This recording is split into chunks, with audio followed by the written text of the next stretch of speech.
and begin recording here. So happy Saturday, March 11th, everyone. And if you could please everybody just to remind everybody just to go ahead and mute themselves. As we jump into today, we've got a full day going on and a lot of announcements going on too. So I'm going to jump in. But at first, I've got to remind everybody that tonight's the night to set the clock ahead, right? Because tomorrow it's going to be 11 o'clock right now. So set the clocks ahead tonight and prepare to be grumpy for the next couple of days while we adapt to the new time change.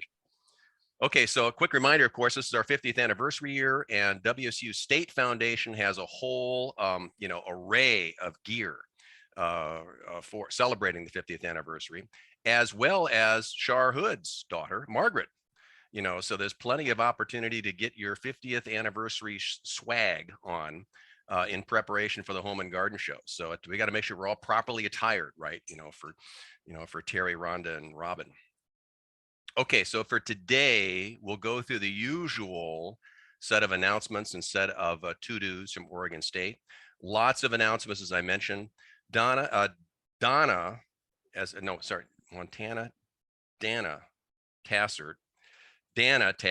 as well as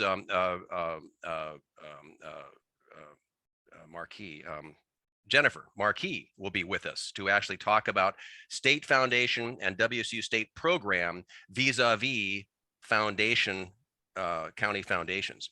So this is going to be a very significant presentation and a very important presentation. Karen, do you have your hand up already? Yeah, it's Tana with Tana. a T.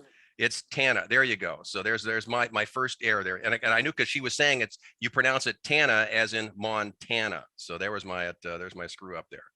Very good. Well, fire me. If you're unhappy with the services as vice president.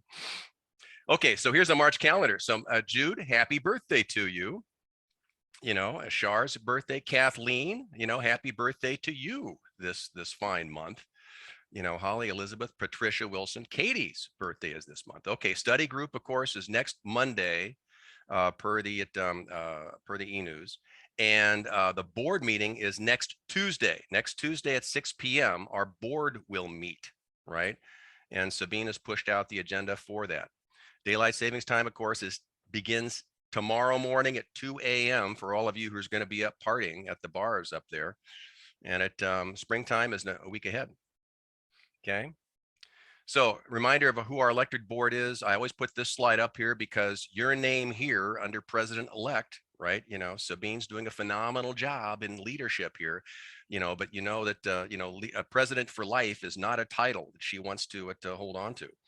So there's an opportunity for everyone to be picking up and stepping forward to president-elect. And then, of course, we have our regional directors, Pacific County, Greater Grays Harbor, and North Beach, being led by these individuals.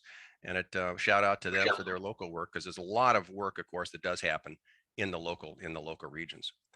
And of course, we would be remiss if we weren't celebrating and giving worship to Tony Gwynn, of course, our faculty liaison, right? Who apparently has a pretty easy time here in Grays Harbor and Pacific counties, but it's Lewis County that apparently you have all your fun and your fun-filled adventures with.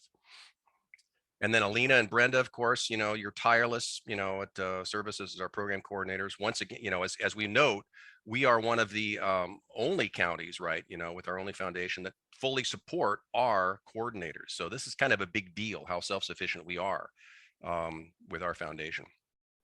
Okay, reminder, just because 2023, right, we changed up the meeting schedule, right? So today's meeting, right, is here today on a Saturday. This is the third month of the quarter. So we're having the meeting on a Saturday morning, hopefully to join as many people as possible, folks that can't make it during the week. Beginning in April and May, we'll be back on our Tuesday morning schedule, right? And then in June, we'll be back to a Saturday. So again, the third month of the quarter, we'll have our meetings on Saturday. The first 2 months of the quarter, the meetings will be on Tuesday. All the meetings, of course, are being recorded, and they're available on our YouTube channel. And I'm using the same URL for the entire year. So if you just bookmark this URL or copy it and put it on your calendar, it's not going to change. And of course, it'll be in the e-news every month. But there's no need to torture yourselves with having to remember a new Zoom URL for our meetings. Okay. And then our board meetings, of course, will always be on Tuesday, the second Tuesday evenings at 6 p.m. Second Tuesday evenings at 6 p.m. And those URLs will also be the same. Slightly different, board-PNWMG. So again, the same URL for the foundation meetings, the same URL for the board meetings, okay? And board meetings always on Tuesday evenings, 6 p.m., okay? And everyone's welcome, by the way, for the board meetings, okay? So March to-dos from OSU. Plan your vegetable garden. We're still a little way too early here for planting. Soil, of course, is looking at soil temperatures, of course, what we're paying attention to right now as we think about, when are we able to get out into the garden and do something. And we've had, as everyone here knows, right, it's been a cool winter so far. This is the, again, a shout out for WSU's Ag Weather Net. That's weather.wsu.edu. Phenomenal amount of weather statistics statewide are on this website. And so it's interesting, this year, there's a new weather site that's been added to the WSU weather site up in Coppolis Beach. And so this is new weather stats that are now being reported inside of Grays Harbor, right on the beach there in Coppolis. So we've got soil temperatures are just barely nudging above 40 degrees, and we're still a long ways away from anything that it's going to be happy germinating. This is a phenomenal chart, and I'm just blown away by the stat of the deficit in precipitation for our winter year to date. So if you look at this, right, the average rainfall we should have been having since October 1st through now should be, right, in the 50s. Look at here at Long Beach, we are half of what our annual rainfall is. And that's despite having the most miserable winter I can recall, given how cold it's been and the heavy squalls coming down. So this is a staggering deficit in precipitation that will probably end up making up, right, as we get into March and April and May. But for now, despite the fact it's been so miserable, we're a long ways away from having the appropriate rainfall. Okay. So cleaning up on March to-dos, right? Lawn mowing, time to start thinking about this. Reminder not to compost grass clippings if you're using weed and feed products. Time to push out compost. Time to push out compost in the gardens, and fertilizing. Fertilizing our landscape plants, but only if needed. And again, they talk about pruning the spring flowering shrubs after blossoms fade. Okay. Planting, time to divide if you haven't already. Your hosta, daylilies, mums. It's a great, we talked about this last month. Grafting and propagation of plants by grafting is something that, we actually are encouraged to try it and work through. There's a couple of great, this is it's a little aged now, published in 2011, but this is a great guide that OSU offers here in terms of how to graft and push out plants. And I think it behooves us as master gardeners. And I think there's a shout out here, Midge. This would be a great study group topic to think upon, because I think I know I am asked occasionally about grafting. And I know I need to be better at thinking about these things. So time to start thinking about planting, as it's noted here. But of course, it's just, we've got to be conscious about weather and soil conditions. Okay. Pest monitoring, right? Monitoring landscape plants for problems. New growth from slugs, thinking IPM techniques as opposed to chemicals. Pruning ornamentals for air circulation and to present disease. It is a great time to be out there pruning still, because the foliage hasn't pushed out. So there's all kinds of opportunities to see the skeletal structure of the plant and to get a proper pruning formation going on, and to begin the cycle of pruning. And of course, from an indoor standpoint, here's an opportunity to bring out whatever plants we've had, and thinking about water fertilizing or repotting. And it's been a long winter, and I know we're all anxious to get plants more energized. We always say this and talk about soil testing. Again, it's something that it should be engaged. We get so much weather conditions here in our soil. There's so much leaching of nutrients. Even as we think we're maintaining that, our gardens most aptly, there's so much we can be doing, right, with respect to it, and reinforcing the soils. And again, a shout out to the OSU flyer. I think it has a much better listing of amateur and home landscape soil labs as opposed to the WSU list. A quick shout out for the presentations I've been doing, by the way. I've completed 3 of the 5 where I'm hitting all of the libraries in Timberland with this Flowers to Feathers presentation. It looks like I'll also be delivering at the Home and Garden Show. So we'll be talking about this, and as you'll see it up in here. It's been well received, by the way. And I guess I'm once again, I'm amazed by how many people from outside of our counties are moving here, and they're truly wanting to know, how do I grow stuff, and what do I do given the unique climate conditions of our 2 counties. So again, it's a reminder to me as a master gardener that our service in speaking publicly and outreach is highly valued and highly treasured, especially for new folks coming in. And a shout out, by the way, to the Timberland libraries. They're eager to have us come and present, and especially this time of year. So on all kinds of garden topics. So I mean, if there's any thoughts or any ideas you're interested in sharing, Katie Lutz, right, is the librarian up there at Hoquiam, is a great first contact. And I assure you, if Katie gets you in, the other libraries are going to hear about you. And once again, you'll be on the tour just like myself here.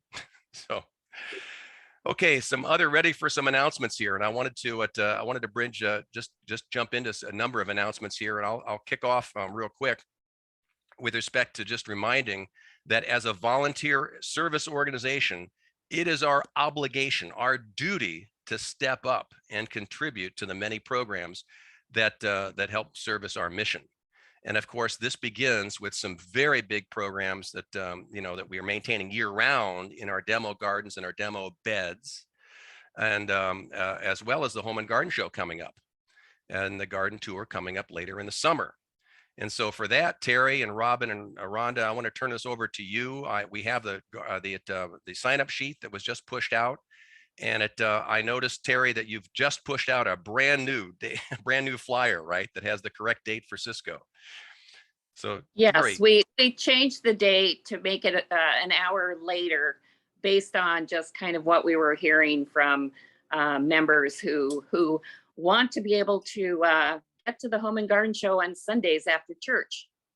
So anyway, and Cisco tends to run a little long, so having him after lunch is probably better.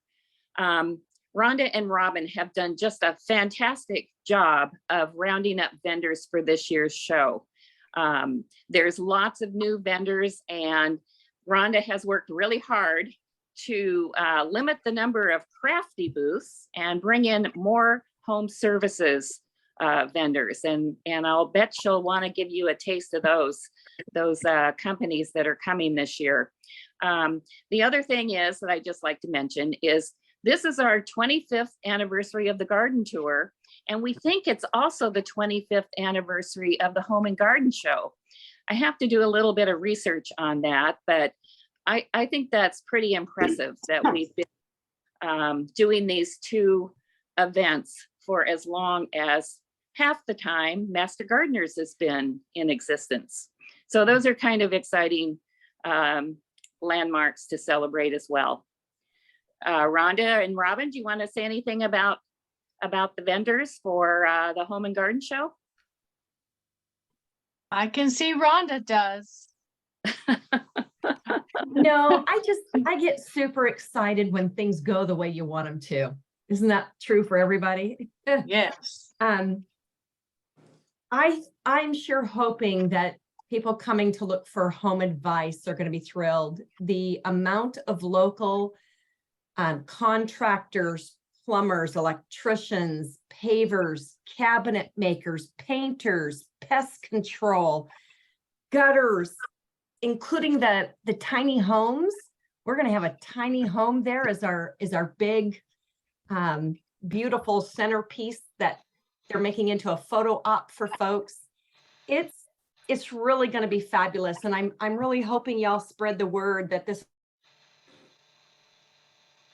is the place to come to get advice and face-to-face contacts with contractors that can help you with projects in your home.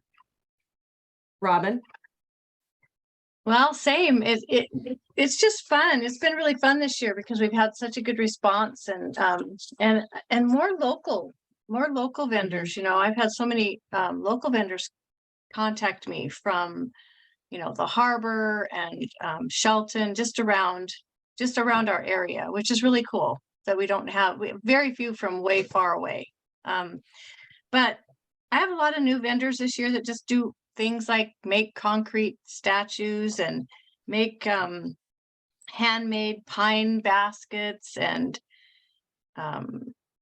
make just, you know, on my side, it's the opposite of what Rhonda has. It's people who make things, you know, artists and things like that. So we have a lot of new ones this year I'm really excited about, and a few new nurseries too that are just local. So it's going to be fun. We have a really great local landscaper that is going to bridge the space between the arena and the home side of the show, that little back funky corner. We have a just in time, or JIT landscaping that's going to fill that area. So my only thing I have to offer is, you know, please sign up to help. Those are really long days for a number of us. And every bit of hands-on is helpful and appreciated. So come on and have fun with us, and get your hours in, and that's it. I think that's all I have. Better turn my mic off. And I would add shop. I'm always surprised at the Home and Garden Show, because I'm walking around like, you know, shopping. Not only am I helping my vendors and stuff, but I'm shopping. And I'm always surprised at how often I go back to the Master Gardener booth, and I'll be showing somebody something, and they're like, oh, where'd you get that? Where'd you get that? And I'm like, over that booth over there. And they'll say, well, I'm not really shopping. And I'm just like, go shop. Like, you know, let's support these vendors, you know, buy things from them. And I spend a ton of money, and I actually end up buying things for all my friends and family that are going to be for Christmas gifts. This is where I get them and stash them away. So keep that in mind, birthdays and holidays. Me too. And your own yard too. My gosh, hardscaping. There's so many great hardscaping items at this show, and fun to put out in your yard. Also, I'd like to mention one more of our speakers. Tony just prompted a plug for Pam Watson, who's an extension agent from Lewis County, who's going to be presenting on Saturday at 3 o'clock, all about raising poultry. So it's kind of a good follow-up to Mike's adventures with poultry. She's gonna talk about how to set up your own, what do you call them? What do you call them, Tony? Your own flock. Anyway, flock. But she can answer emu questions. She's really knowledgeable. She's getting her national poultry judging credentials. And Wow. I have her judge a lot for our county, and she's like really good. And considering this week, I got a call from somebody who wanted those kind of eggs that you get at Safeway. They wanted hens that laid those yolkless eggs. We need poultry education. Well, along with that, we will have a booth on the garden side that's being staffed by the Montesano Farm and Feed, and they're going to do a whole educational presentation, the entire show, on poultry and how to set up to go into egg production for your own family, because And so many people are wanting to do that. she's also bringing rabbits, she said. Ah, there you go. Oh, and no dogs this year. Yes, please. It was No dogs. last year, so we're gonna make it clear that that no dogs are encouraged to be brought into the show this year. It's not an environment or a venue that people should be bringing them. Yeah, Especially Axel's there's pretty rabbits. sad. Axel's pretty sad that he doesn't get to ride on the cart, but he's gonna stay home. So the sign up sheet has been distributed, right? We all have that, right? And and we're supposed to, you want to get that back as soon as possible. I'm presuming Terry, Robin, and Rhonda. Yeah. Yes, and if you don't want to print it out and fill it out, do it that way, you can email me just with when you want to volunteer, or call me and just give me the hours and I'll write it down. You don't have to necessarily print it and scan it and send it back. And so clear reminders that not only do we need lots of folks, right, during the actual show on Saturday and Sunday, but set up on Thursday and Friday and close down, shut down, after 4 p.m. on Sunday. Lots of resources are needed. So so please think about think about your time that entire week.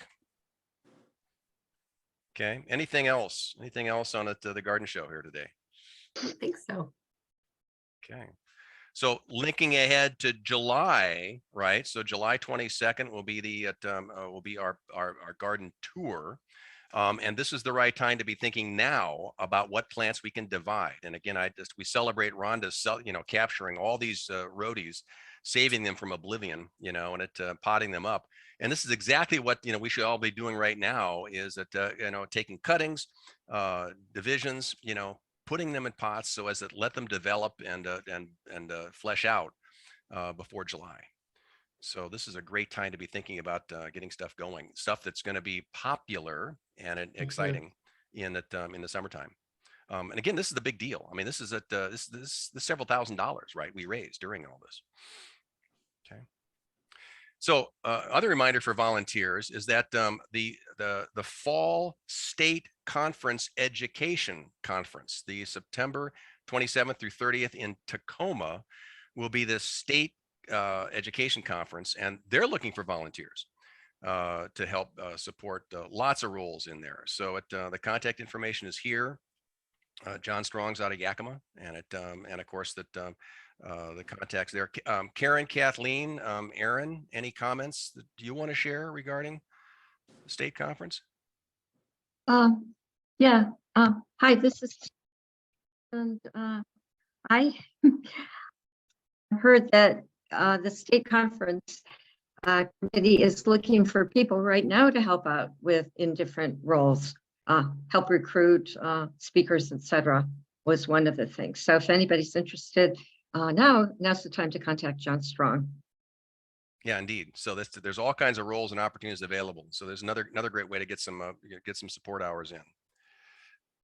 Okay, so that's coming up. Put that on your calendar. It's a great way to pick up their continuing education hours for sure.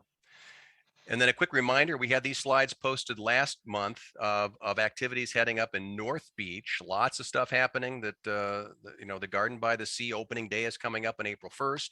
Plant clinics are already scheduled up in North Beach.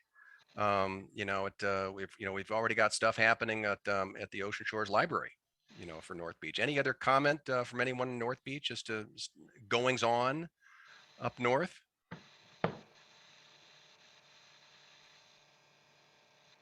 And then down here, other than the garden opening, we do need volunteers.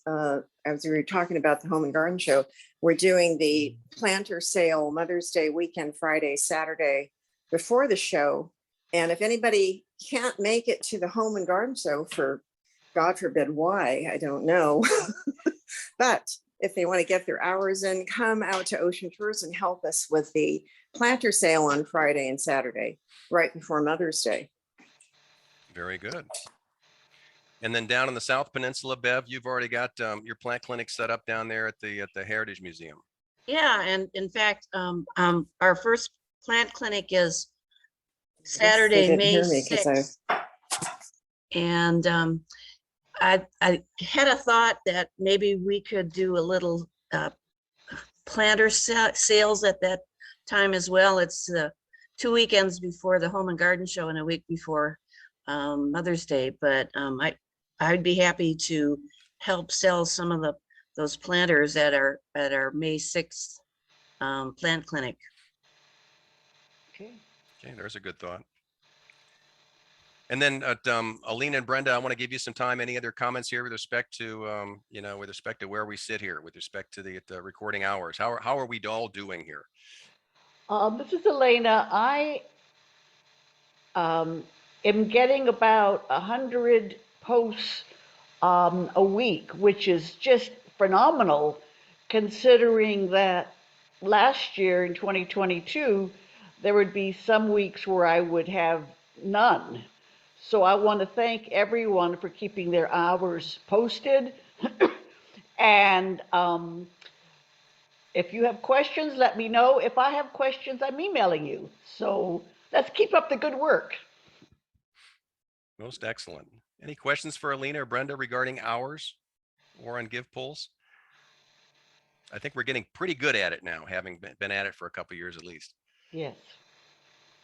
And I don't know if this is the place to do it, but both Brenda and I have really brief reports. So is this the time to do it? It'd be a great time to share. Okay.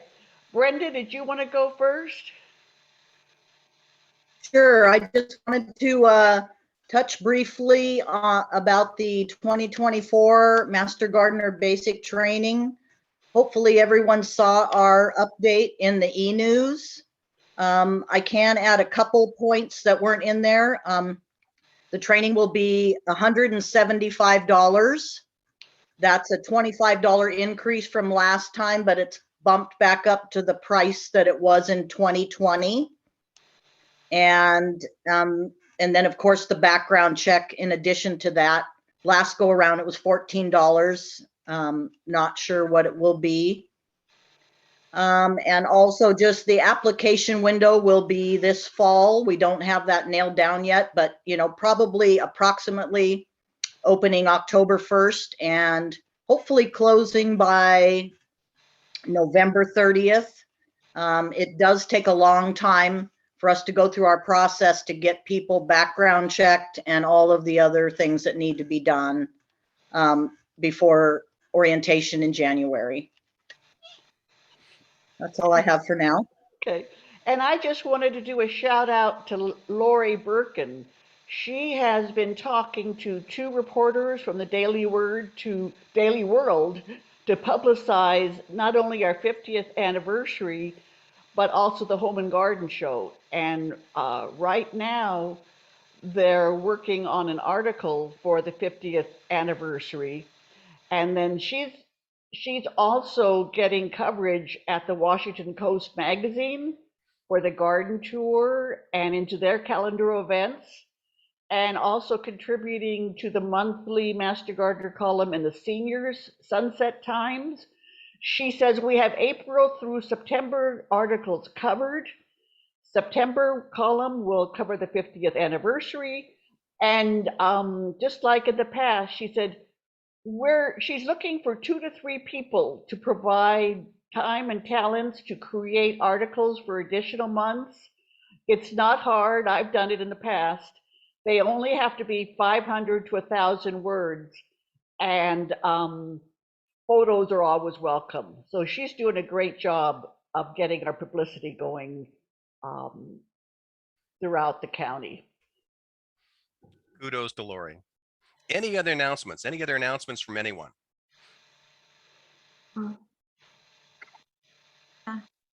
Yes, Jude, you have your hand up, and I think Kathleen, I'll get to you later. Okay.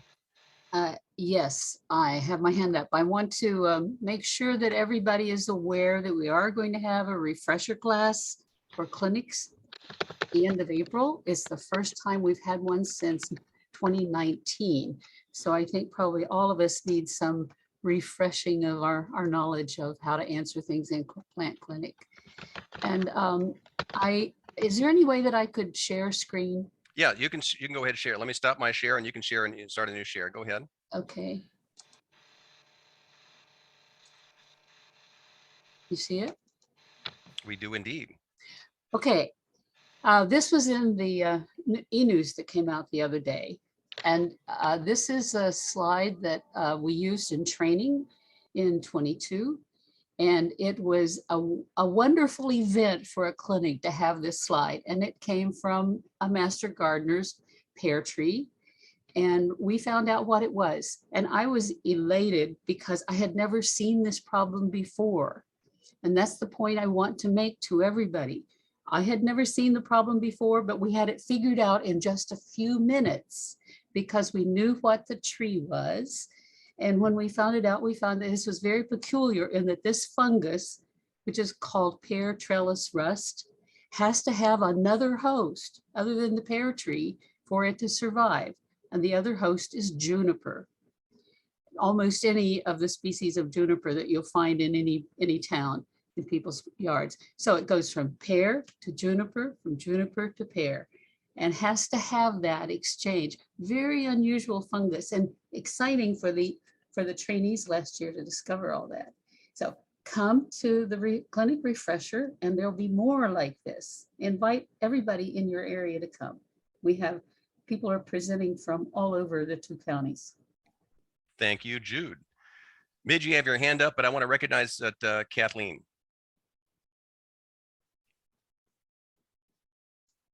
Yeah, thanks, Kelly. Yeah, I just wanted to mention again that this is the 50th anniversary of the WSU Master Gardeners, and it was here in Washington State where the whole Master Gardener program, the international program, began, if I'm understanding correctly. And that's really impressive that it all began here. It spread to other countries and is continuing to spread or influence other programs around the world. So right now we're doing some things to help publicize and promote this.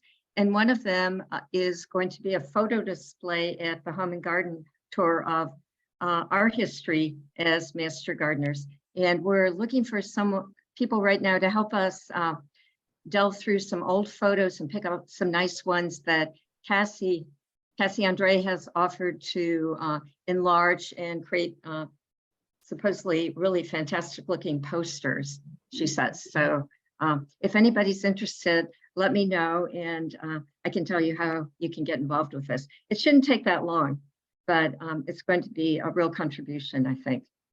Thank you, Kathleen. Midge, you had your hand up. Yeah, I just wanted to remind everybody that study group is coming up this Monday from 1 to 3. And we're going to be discussing the last, I think the last 6 chapters of the Doug Tallamy book, Nature's Best Hope. So, you know, get your reading done, or if you can't get a hold of the book, check out one of his videos on YouTube. He's very informative. And the discussion last time was pretty lively, and I'm sure it will be again this time. So come and join us. Very good. And so all the URLs for that are in the e-news that was published just yesterday. Yes. And then a quick shout out then for next month on April 11th, Tuesday, April 11th, we'll be joined by Dr. Laura Kraft. So she is the newly installed WSU research scientist here in Long Beach at the WSU Research Extension. So Laura's focus is going to be on cranberries, of course, you know, as well as the shellfish industry and the numerous pests and problems that are plaguing that industry, including green crab and Japanese eelgrass.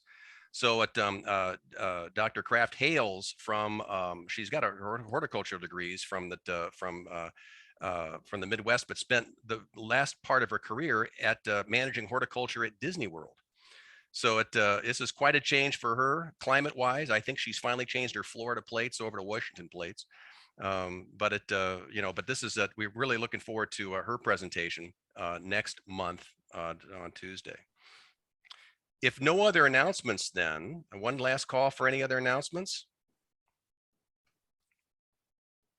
With that, I want to turn it over to our good friends and our leaders at the state level. Tana, and I apologize for misspelling your name there, Tana, and Jennifer. And we're very excited about having you here to talk to us about the state program and the state foundation vis-a-vis our county foundations. And so we spent time with Tana earlier you know, to prep for the presentation, and my prep was so good I got your name misspelled, but you know, but I'll you know, I'm sure you'll let me off with that one there. Anyway, I'm going to go ahead and stop my share, and over to you. Great. Good morning, Kelly. And what an honor it is to be able to work with all of you this morning. Jennifer and I spent time over the last couple of days going through what we thought might be most helpful. But I have to tell you, already what's been most helpful to me is listening to that really impressive list of activities and professional development as master gardeners that's going on in your area. My goodness, I've already got notes of things I'm going to take home. So thank you very much. And your work is so very much appreciated. So this morning, Jennifer and I are going to talk to you a bit about foundation program relationships, which anytime you have an organization with a 501c3 foundation that supports it, it means that it's just really healthy practice at times to be able to review how you're doing with one another. So that's our purpose this morning. We don't have a lot of slides to share. And then what we'd like to do is just open it up for good conversation. So, Jennifer, first slide. Thank you. I am sharing my screen. I trust that you guys can see the cover slide. Thumbs up. Thank you, Kelly. So I don't know if I've met all of you. My name is Jennifer Marquis. I'm the statewide program leader. Thanks so much for inviting us and for your interest in hearing about how we're all working together and helping us to build a cohesive statewide program that serves our Master Gardener program mission, the foundation mission, WSU Extension's mission, and then on up the chain clear to WSU and the land grant institute that we all represent. So appreciate your taking time out of your Saturday morning to be here. Happy to also note that and we really want this to be conversational. Like Tana said, we just have a few slides, and then we want this to be as conversational and Q&A as we can. So Tana, I'm just going to say a couple more words and I'll switch to the next slide. That's so I want to just start with a little bit of context and say that, you know, we know that no two counties are the same. Everybody across our state operates a little bit differently. There are some high level policies that we all have to follow, but each county operates a little differently. And so there is no one size fits all. What we are talking about today are some best practices that have been developed over time. And, you know, we want to discuss those and see how these might work for Grays Harbor and Pacific counties. Let's see if I can. Okay. There we go. So today, and I love this picture because I think part of the benefit of our Master Gardener program is how we truly do hands-on work. But there's also this behind the scenes work that we do, as Jennifer mentioned, to follow good relationships and good protocols. So what we want to share with you today are some strategies that can help minimize the struggles in relationships, but also maximize the successes. And the bottom line is both the foundation and the program are committed to the same thing, and that is providing science-based best practice information to our public so they can expand on their horticulture knowledge and help work with us to change communities. We can make such a difference. And when those good, solid relationships are in place, it means that we leverage every bit of human and financial resource we have to make progress together. Okay, Jen, next slide. You want to take this one? Sure. So just to help further set the stage for the strategies that we want to talk about to minimize the struggles and maximize those successes, getting us on the same page in terms of defining when we talk about volunteers, what we mean. So on the left column there, you see that WSU Extension Master Gardener volunteers, you know, when you first came to our program to be a Master Gardener, you came and you trained with WSU and earned your certification through WSU Extension. Each volunteer was, you know, certified by us. You represent WSU Extension. So we're all working together. It's a we, not an us and a them situation. It's a we. And WSU provides you as volunteers protection in the case of on-the-job injury, with and also with credibility to provide that unbiased research-based education that you offer across your dual county region. And that's all in service to the land grant mission of education to all. So secondarily, so first and foremost, your WSU Extension Grays Harbor Pacific Master Gardener volunteers. Secondarily, if you choose, and this is an important piece, this is not automatic, cannot be automatic. If you choose, you can agree to become a member of the foundation and then represent the foundation as a volunteer. And volunteers in this role spend their time acquiring assets to support the program. And then you fund as an organization, fund program mission efforts like the plant clinic resources. So you buy the pieces of equipment that you need to run your plant clinics or your demo gardens or your farmers markets or other educational outreach. But I want to make sure that it's clear that membership in the foundation must be voluntary. It's not a requirement that is, that WSU has put in place. It's voluntary, and each year, foundation volunteers the membership in that organization needs to be renewed, just like it does with your certification as a WSU Extension Master Gardener volunteer. Anything to add to that, Tana? The only other thing I'd add is that some of our foundations across the state charge a membership fee when people join the foundation. And for others, it's an automatic right at no cost.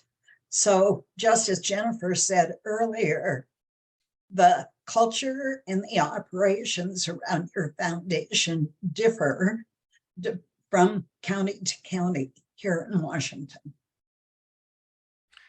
And adding to that, is that, here in Grays Harbor Pacific, our bylaws specifically to this point, allow membership in the foundation for, current and master gardeners in good standing.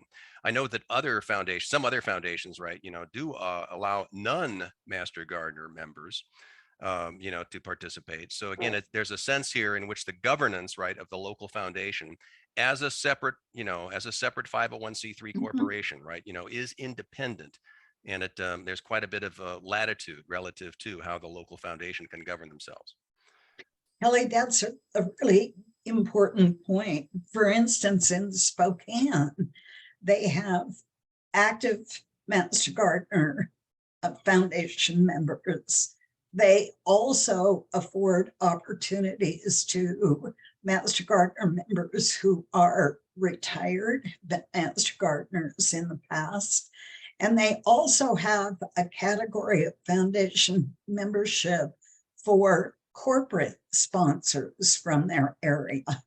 And so some of those corporate sponsors get on board and actually help by doing match or possibly other kinds of in-kind donations to the foundation for various events and activities. So again, no one size fits all. What's important is, does it fit within the culture of your community? And then The of other course, thing that's nice of Spokane, those corporate sponsors, if you are a member of the foundation, you receive a discount often in those stores. So it's a perk to being a member. Foundation, Spokane County Foundation does charge for membership as well. Mm-hmm. and then Sorry, go ahead, Kelly. And then just to underscore for everybody here is that, one of the key things that we do in our foundation here is that the funding goes to support our program coordinators, right? So we receive no support from WSU nor from the counties, right? With respect to the program. Correct. And King County is similar in that they pay for both their coordinator and their administrative assistant. Mm-hmm. Okay.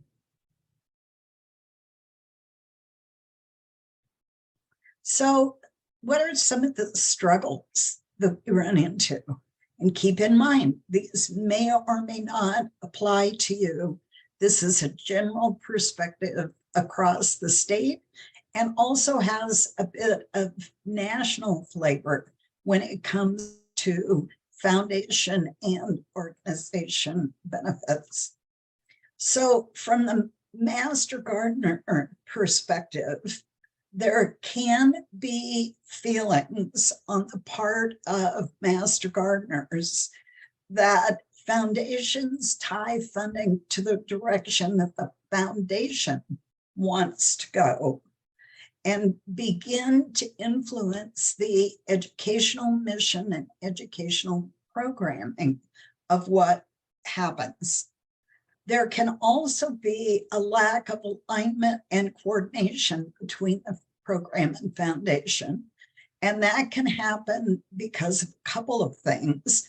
First, communication becomes absolutely essential to keep that alignment in place. But secondarily, again, if the foundation believes that programming should look one way, but the program itself has a different perspective, that alignment can become difficult.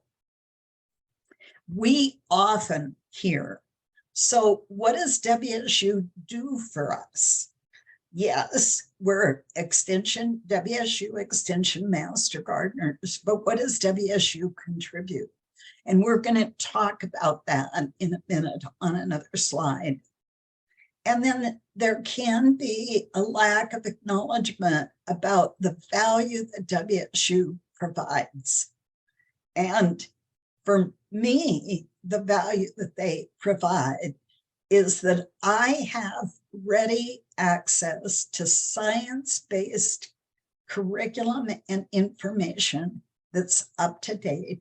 And I have places to go to ensure that my practice as a Master Gardener is absolutely the best it can be. From the foundation's perspective, they often are not provided the same kind of resources because of their 501c3 status. For instance, do they have to cover their own mailing costs? Do they have to do a lot of their own graphics and other kind of support? Also, is the foundation involved and aware of how the program is planning its activities so that the foundation can best be prepared to financially support the vision that the program has? There can be a lack of knowledge about foundation, what I call foundational documents. That's a pun intended. So things like bylaws, policies and procedures, memorandum of agreement. And I will tell you, we've started with the State Foundation doing information gathering across the state. And we're finding some dramatic differences in bylaws, memorandum of agreements, and even articles of incorporation from foundation to foundation. So one of the things that we're paying attention to that, and you'll hear more information later in the year about the work that's going on. And then sometimes the foundation is a bit like Charlie Brown, who wants to be acknowledged and have people understand and appreciate the value that they bring to the program as a whole. And so that lack of acknowledgement of the contribution of the foundation can pose a struggle as well.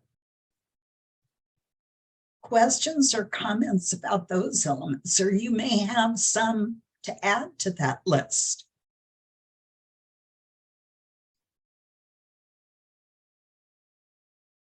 Okay.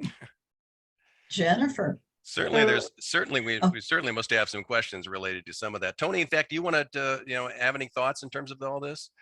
Because you've certainly been visiting it not only with us, of course, but with other other counties and so forth. Kelly, this is me. If I have questions, I interrupt. I'm good. This is Chris Kaler. I have one. Coming from the extension side of things, for me, it has seemed to me that if it's about our educational programs, if we're providing education to the public, then it's Master Gardener. Yes. If the money comes in, it has to go to the foundation. It's like the foundations came about because WSU was such a mess with money, and you couldn't get it back to Master Gardeners to support Master Gardeners. So foundations had to come so that Master Gardeners could hold on to their money and do stuff for Master Gardeners, which in turn helps the educational programs for the public. Chris, you've hit it right on the head. Mhm. Yeah. If it's program and educational delivery, it belongs in the program bucket.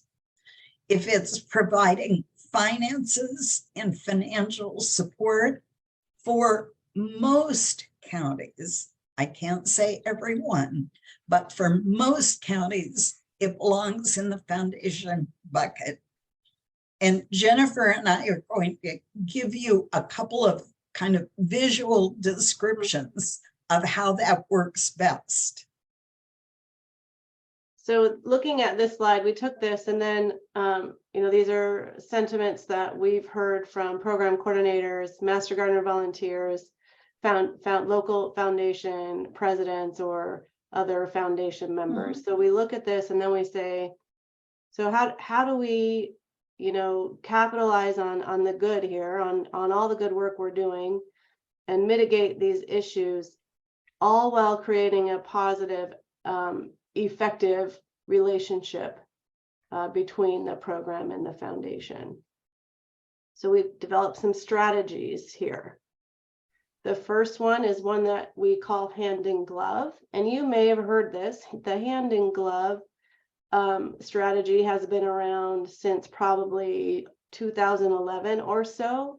It was created by Tony Fitzgerald, who was the statewide program director at that time, and along with Linda Kirk Fox, who was our extension dean. So if the first thing you can do is understand the hand in glove relationship of the program and the foundation, if you look in the top left quarter of the circle, you've got the Master Gardener program coordinator. So in this case, that's Elena and Brenda. So these two lead and manage the program. and are the liaison between the program and the foundation.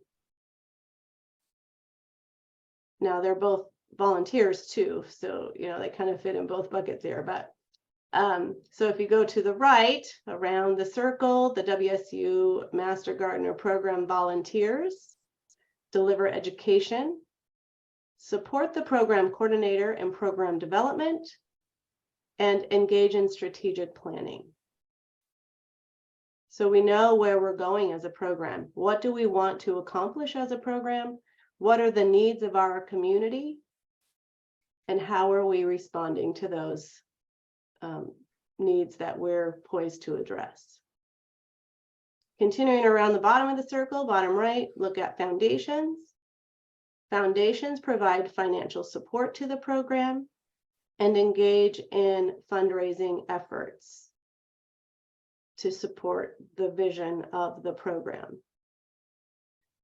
If you look at the hand in glove piece, so we've got program sets direction. And when I say program, I mean the volunteers too, right? I mean, it's not just the coordinator or the paid staff. It's not Tony's job. It's not my job. It is the job of the local program, volunteers and coordinators, to set the direction through that planning process. And then the foundation goes, okay, we know where we're going now as a program. We know what we want to accomplish. We now will do our own planning around how we're going to raise money in support of that direction. Hand in glove. And so the point on the slide here, there's still a lot of flexibility, isn't there, in terms of how all this gets executed? You have the program setting direction, right? But the foundation taking from that direction, implementing that according to local norms and local abilities. And Kelly, right, how the foundation works closely with the program to identify the priority of funding needs. And I think that's where some of the most important work happens with alignment. Sometimes the funding needs are greater than what's available in a given year. And so how do you lay out those needs in a logical sequence, making sure that you always are focused on accomplishing the program's goals, but also the foundation is encouraged to be able to support them financially in the right order, as it were. So as a dual county area, and you start to think about meeting the needs of the community, or I'm sure you've thought about it a lot. So what are some of the major needs of the community that the Master Gardener program in Grays Harbor and Pacific counties are addressing already? Plants and food from the demo gardens to the food banks. So do you have a lot of food deserts? Yes. In your area? Yes. Yeah, okay. And a lot of need, plain need. Yeah. What about clean water work? It would seem to me, since you're right there on the coast, that clean water work would be important to the commissioners of your dual county area. That's an interesting point, Jennifer, because I'm the chair actually of the Pacific County Planning Commission, and we spend a lot of time here with the shoreline management program. And I know the shoreline management program in Grays Harbor County is equally as thoughtful and as active. And it's actually probably an area in which we as a foundation could probably contribute more, because there's a tremendous amount of ignorance on the part of individuals moving out here to the coast, of which we've seen a lot in the past couple of years, especially during COVID. People fleeing the cities, right, to come out to more rural areas, and ignorant of of the ordinances, the statutes, and the responsibilities we have to maintain, clean waterways. So there's a lot we can be doing to help educate, help educate folks about about vegetation activities in the proximity of shorelines.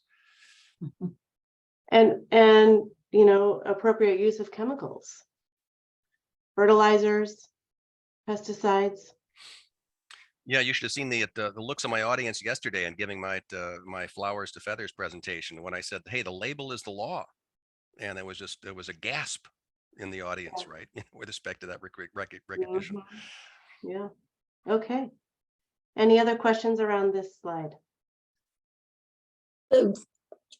One I have, and it's probably been my misunderstanding, is where there seems to be a real crossover. For example, every year we do the garden tour, annual garden tour, and I think it makes a fair amount of money for us relative to the amount of money we get every year.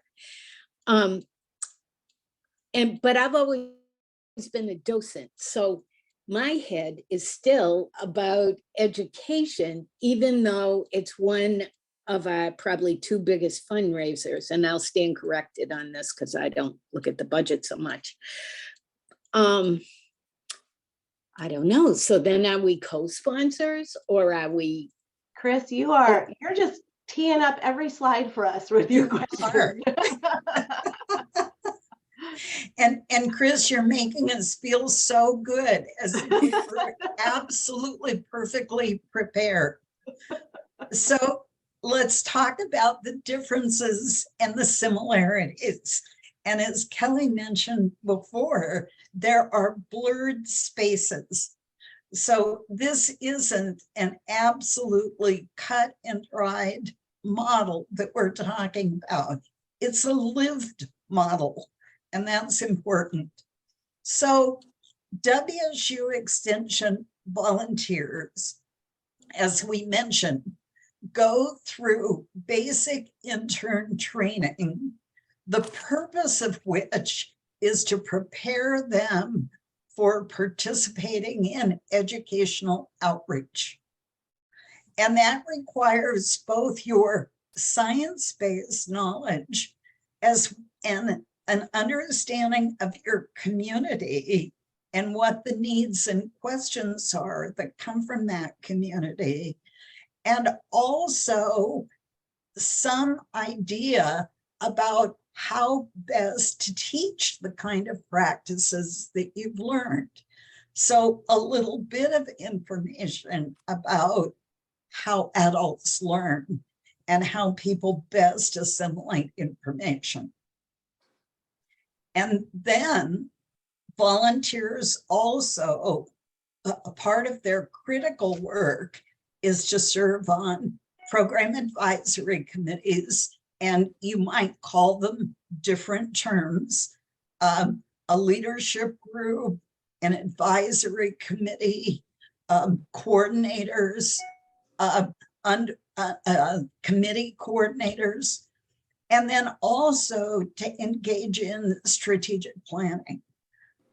You know, that old axiom from Alice in Wonderland, how do you know where you're going, or how do you know how to get there if you don't know where you're going?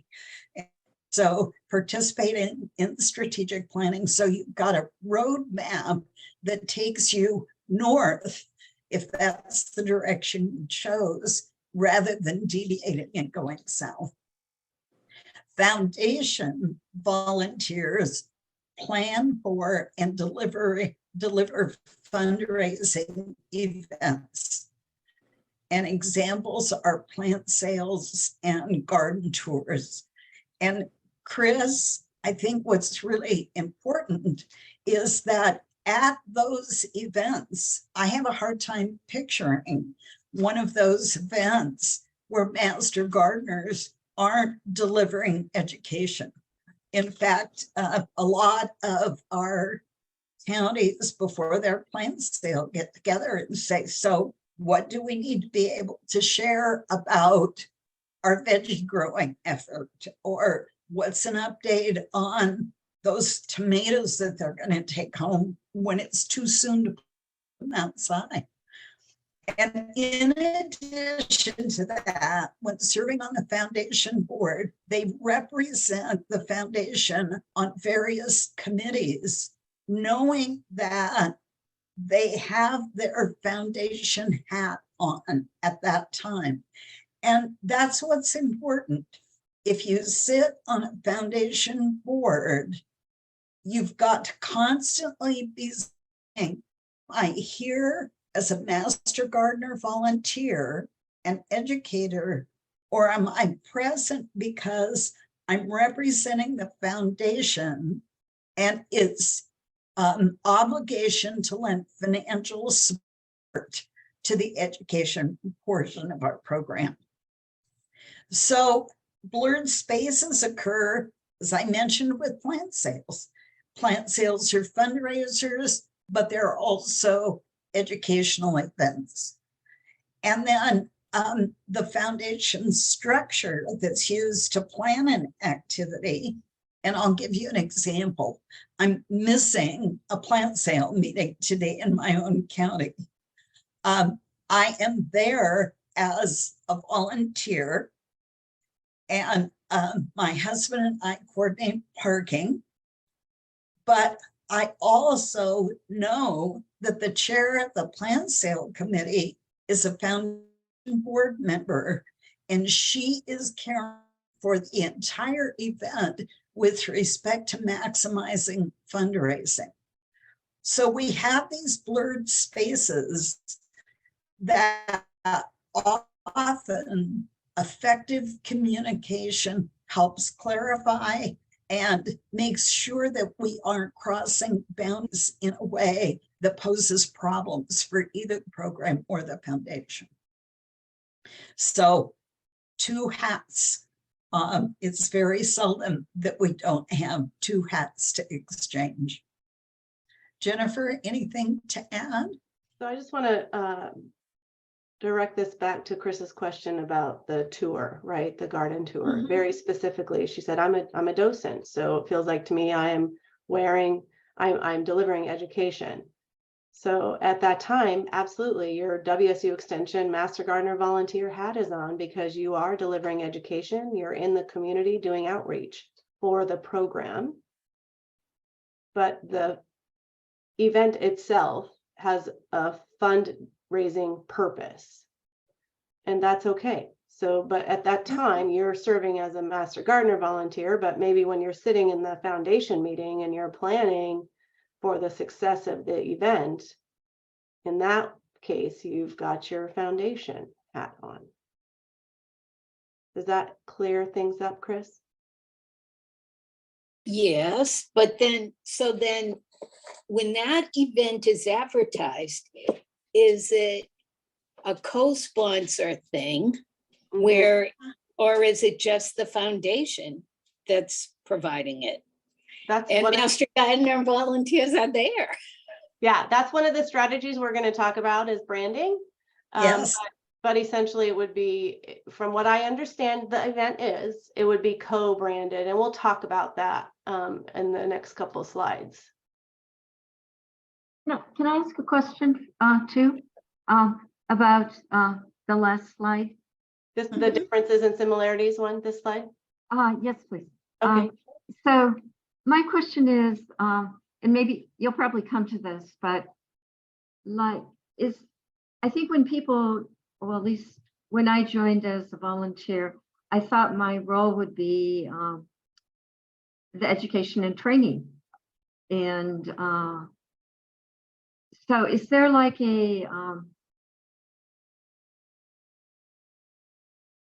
what should we as a group, what would be a good balance, or what would be a good good balance between education and training and fundraising parts? Yeah. And I guess, yeah, thanks. That's a really good question. I want to make sure I understand what you mean by education and training. So you said at the beginning of the question, I thought my role would be education and training. Does that to you mean the outreach, teaching the community members, educational outreach to community? Is that what you mean by that? Yeah, I wanted to educate and train myself, and then I wanted to share this, do as much as I could for the community in education and training. Yeah, I don't know if I can like give a balance, like what a good balance would be. But what I want to say to that is the focus should always be educational outreach. That's our mission, that's our purpose. That should be the focus of everything we do. And then you look at, okay, this is the plan, this is what we want to do. How are we going to fund that? So if some of those educational outreach events also have a fund development component, that's okay. But the purpose should always be education. Tana, do you have thoughts on that? Yeah, that's a great question and a great area of pondering. The healthiest way to approach is to realize that if our focus is on that educational delivery, we also recognize that it's going to take funding to be able to do that. And I think it's a broader question for your Master Gardener program as a whole. How do you distribute the work of the foundation in a way that the people who are members of the foundation board still have the ability to participate as Master Gardeners because they've got adequate support in their board roles? And I think and that support begins to feel overwhelming, you're going to have indicators that you need to go back as a county and talk a bit more about that. And those indicators likely are people on the board aren't able to participate because of their workload. Master Gardener volunteers. Another indicator could be that you're having difficulty recruiting and retaining board members because it's perceived that the work is difficult, challenging, and perhaps taking more time than it should. So again, no one size fits all, but if the work of the foundation is distributed among the volunteers, you're going to have a much healthier approach to fundraising and those kind of important financial undertakings. Kelly, you might have a comment about that as well from more of a local perspective. The takeaway that's washing over me through your presentation, and again, huge thanks to both of you for this sharing here, is that we probably, as a foundation board in our strategic planning, probably need to reflect more upon the educational mission and program objectives of the program, and reflect Yes. more in terms of how we can be directing our foundation activities and resources towards fulfilling that educational mission. I think it's always there in the back of our minds, but not as explicitly and as intentionally as you're bringing it forth here this morning. Mm-hmm. Mm-hmm. Thank you, Kelly. I'll give you a local example. We've been having discussions right now. We have 2 demonstration gardens, and the purpose of those is educational outreach. We have a variety of activities that occur there every year. We also glean what we grow, and those go to our food bank partners. They also act as intern training grounds, as it were, and also an opportunity to give targeted training to our partner Harvest Pierce County. So last year, a member came forward and said, we need another demonstration garden in the Hilltop area of Tacoma. Well, the foundation and the program had to sit down and say, if we're going to create another demonstration garden, what's the financial impact of that? How much additional money will we need? And how might our existing 2 gardens need to adjust to having a third effort? What we decided to do, what the program decided to do, was to invest more in mentoring of local community gardens in that area that we felt could become stronger rather than creating our own third entity. So those are the kind of conversations that can be conducted respectfully, where people still are clear about the hat they're wearing when they come to the table, and there can be mutual solutions and agreements that result from healthy conversation. Perhaps you're going to get to this, but is a best practice to have an advisory committee? You mentioned this program advisory committee. Is that a best practice that you might recommend? I definitely do recommend it. You know, you guys are in a little bit different situation because you don't have a paid coordinator, and Brenda and Elena share the roles.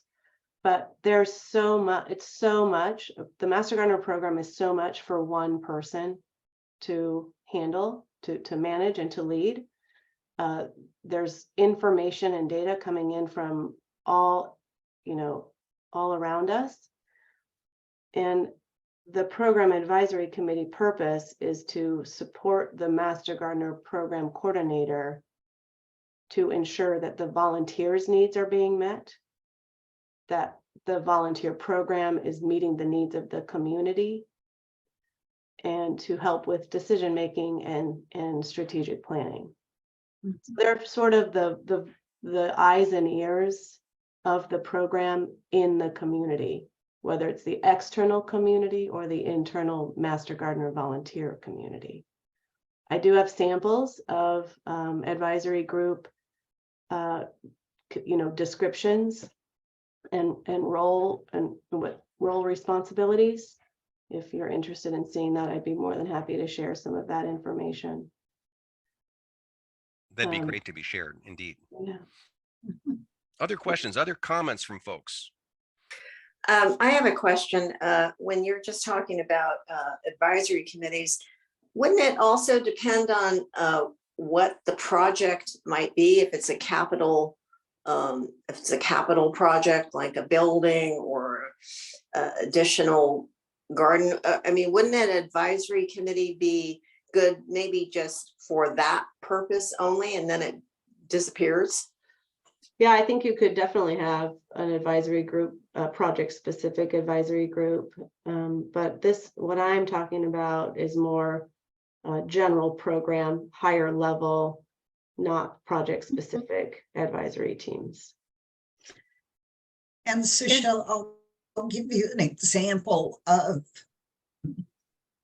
a process that an advisory group could engage in that's not project specific.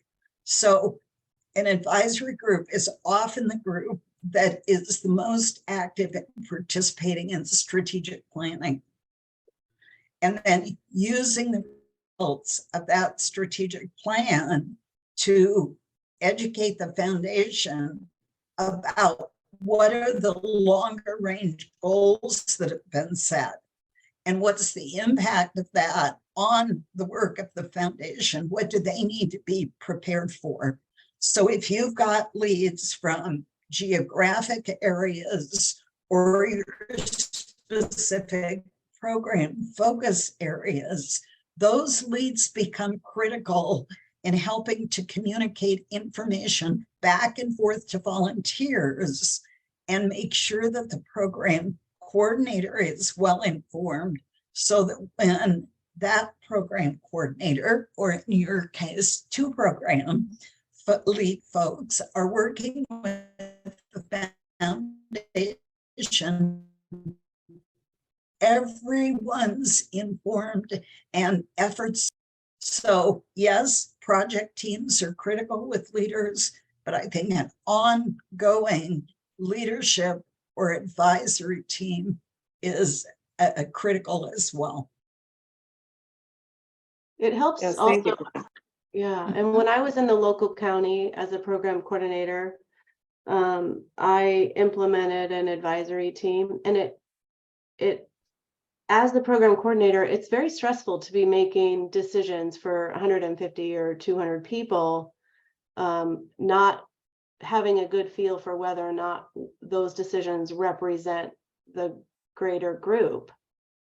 And so to have that, you know, the advisory team to bounce ideas off of, to talk things through, to support that decision making, it's really helpful for the program coordinator too, just as a, you know, as a management and leadership tool. Next slide. Yep. Okay. So here we're going to talk about this advisory group in a little more detail, I guess. You guys are hitting all of our slides with your questions. You're so smart. So the PC in this is the program coordinator. And so put, you know, strategy, this is put some supporting structures in place that really drive home the hand in glove nature of operations. So put program coordinators and advisory teams, they set the program direction and goals. They do that strategic planning for the local county. The advisory team should represent a diverse cross-section of the program volunteers. So when I say that, I mean brand new volunteers that recently went through training, volunteers who are more seasoned in the program and who are leaders in the program. And I would say recruit somebody who is more quiet and in the background and isn't maybe a vocal leader. Recruit people who think differently than you, right? That's a really important piece to make sure that the whole group is being heard. Don't just recruit people who you get along with swimmingly. You know, recruit people who are going to make you think about things in a different way. So then you have the program coordinator and the advisory team. You present, you know, you do this planning and you have a plan in place for your program, and maybe you have 4 strategic initiatives that you've decided to take on, and you present those to the foundation so that the foundation knows, okay, this is the direction the program is going. We're going to build up our plant clinics. We're going to work on some diversity, equity, and inclusion initiatives. We're going to support our demonstration gardens specifically for local food.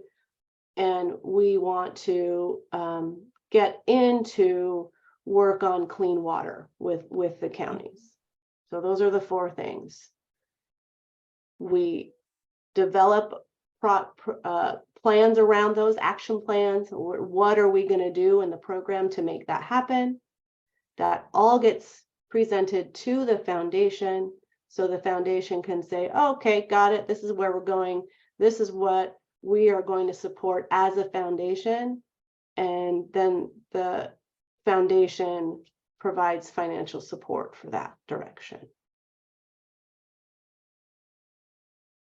The budget, you know, looking at budgets. Questions about that slide? Again, I think it ties back to this best practice of having an advisory team, an advisory committee there, so that there's that hand in glove, you know, metaphor that you're using actually can be instantiated, can be executed. Mm-hmm. It also is that advisory team is critical in helping to make sure that you've got good succession planning in place. Right.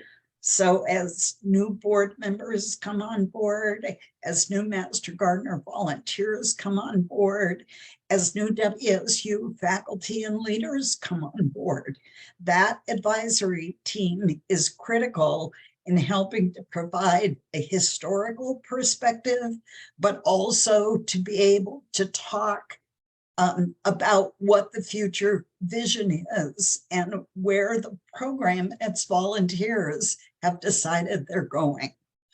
And so it really helps make those times of transition much easier and much more effective. And perhaps even I have a question, sorry. When you're talking about an advisory team, if we did have one, you're talking about a larger organization, I think, because it's very difficult to do that when you don't have the base. So in those instances, would you ever consider hiring in a strategic planner, visionary person in a nonprofit from a paid person to come in and do that strategic planning for the organization? So Jennifer is grinning because that's exactly what we did in Pierce County. And I recognize every county is going to approach planning in a different way. But what we found is, first of all, we had never had a strategic plan.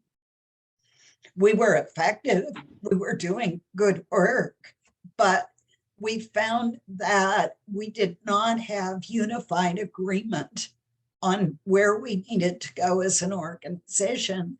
And that meant that addressing change in direction was hard for us, and it was taking more resources and time, frankly, than we wanted to spend.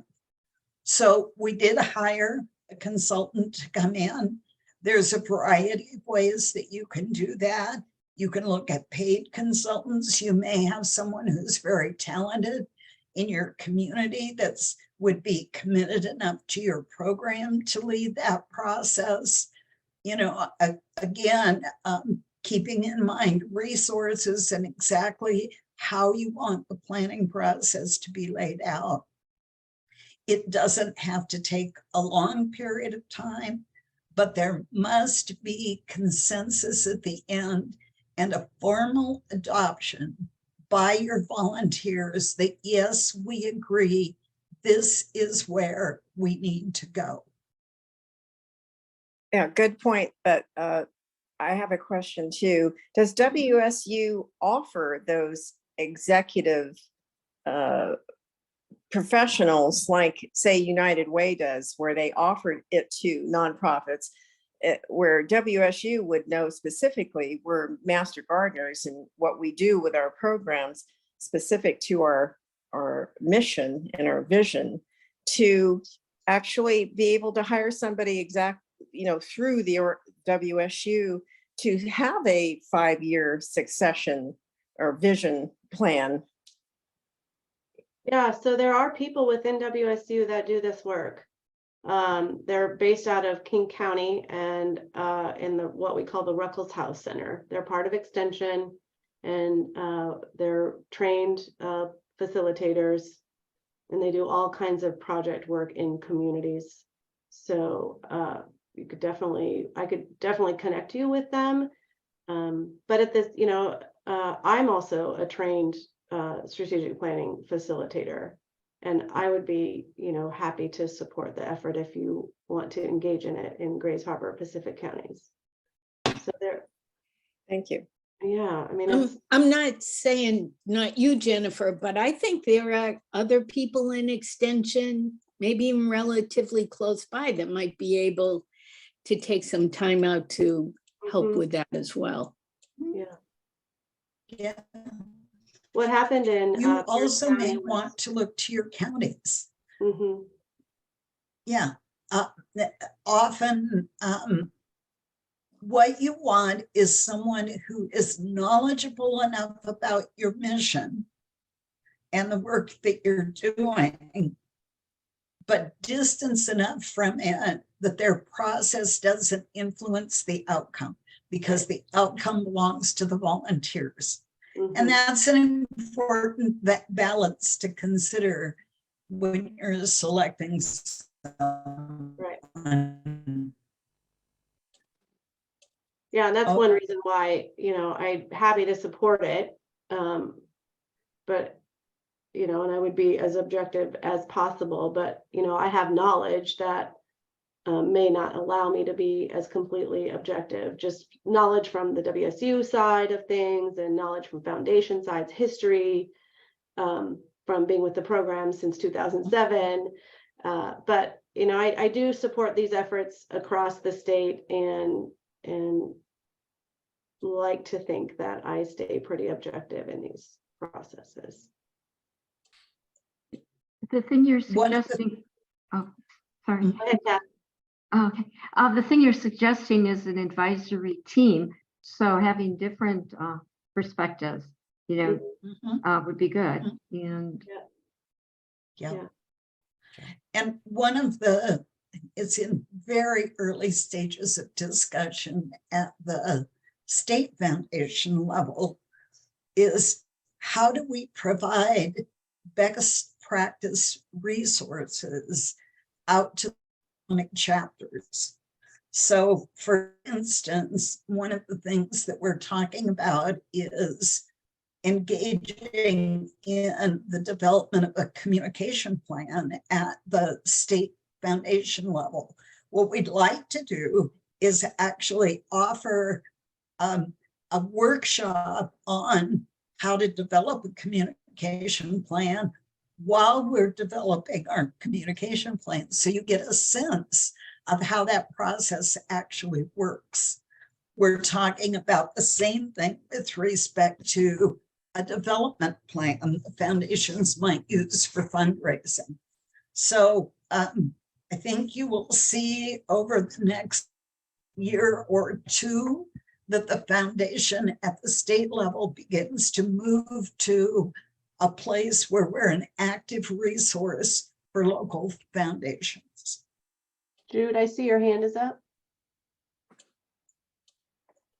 You're on mute, Jude. If you're talking, we can't hear you. I have a question about how an advisory team is established.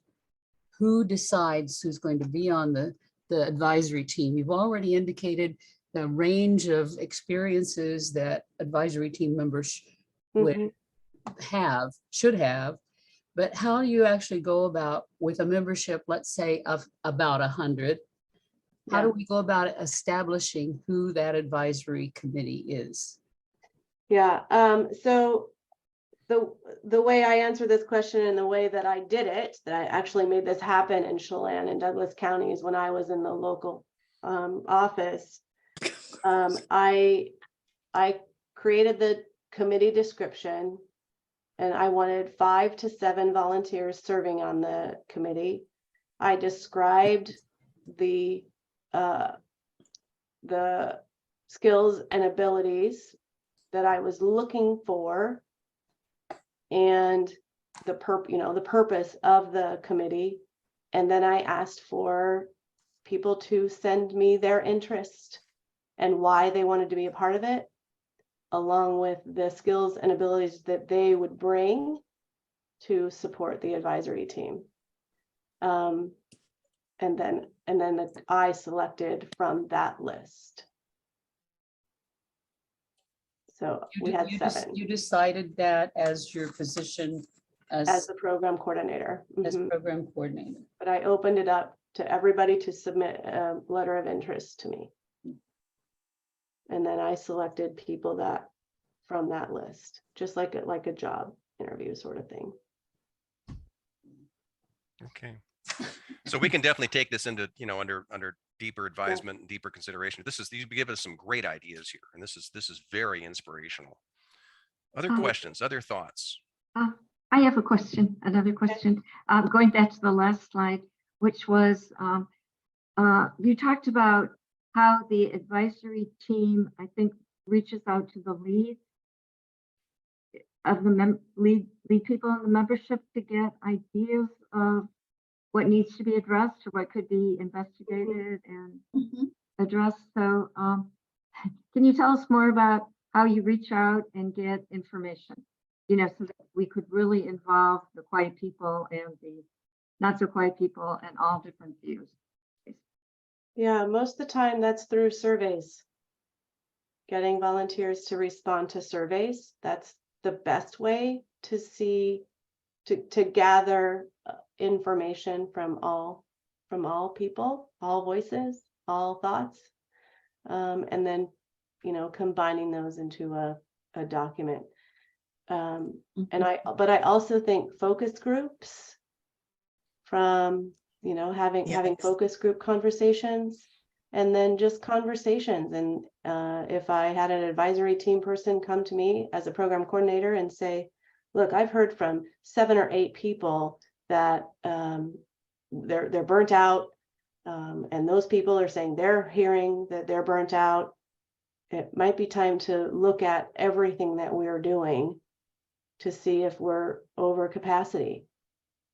And so then I would take that seriously. And as an advisory group, we would decide what to do next with that. And if it is a capacity issue, look at the projects that are out there and decide what we need to do about that. I think there's also something that guides approach, and that's the experience we had getting through COVID. People want an opportunity to be together and to talk and to share. And so surveys are great because you certainly can create data that can be analyzed. Having sessions where people can come and talk on certain topics is important as well. So for instance, we've discovered that there has never been a manual for board representatives on the State Foundation Board. And yet we're asking people to step up into these positions as representatives. And so we're in the process of developing that manual, but the very first step is to go to board members and say, what do you wish you had known when you were a new board member? What would have been helpful? And then envision the best board manual possible and share with us what would those elements be that would go into that manual. We can take that information from a short listening session and make sure that as we move forward with that development, we're doing it consistent with need.